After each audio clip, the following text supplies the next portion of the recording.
দুবাইয়ের ভিসা নিয়ে ফাইন মাপ নিয়ে তুমুল একটা তুলপাড় চলতেছে। তার আগে বলি, দুবাই থেকে আমি মোহাম্মদ আমজাদ হোসেন, দুবাই টুকিটাকি চ্যানেলে সবাইকে স্বাগতম। যদি প্রয়োজন মনে করেন দুবাইয়ের তথ্য, ভিসা, আসা যাওয়া, থাকা খাওয়া, চাকরি, যাবতীয় ইত্যাদি তথ্য দিয়ে থাকি, প্রয়োজন মনে করলে চ্যানেলটা সাবস্ক্রাইব করে রাখতে পারেন। এখন আসেন মূল কথায়।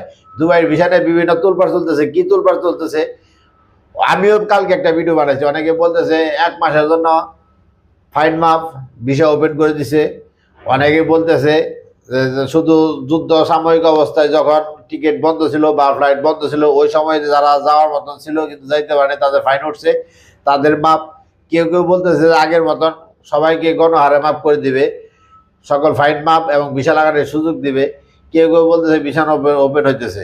অর্থাৎ আপনারা আগে বুঝে নেন ভাই, এখনো ক্লিয়ার না। আমি নিজেও এখনো ক্লিয়ার না, তবে এতটুকু ক্লিয়ার আমি, সেটা হলো যুদ্ধের সময় যে ফ্লাইটগুলো মিস হয়েছে, ওই টাইমে যে লোকগুলা আপনার রিজাইন হয়ে গেছে কিন্তু যাইতে পারে নাই, ওই সময় থেকে যে ফাইনগুলো আসছে, ওই ফাইনগুলো মাফ করে তাদেরকে বিনা ফাইনে যাওয়ার সুযোগ করে দেবে। অথবা আপনার এখানে আবার রিপিট ভিসা লাগালে ভিসা লাগানোর সুযোগ করে দেবে। আপাতত আমি এটুকুই জানি।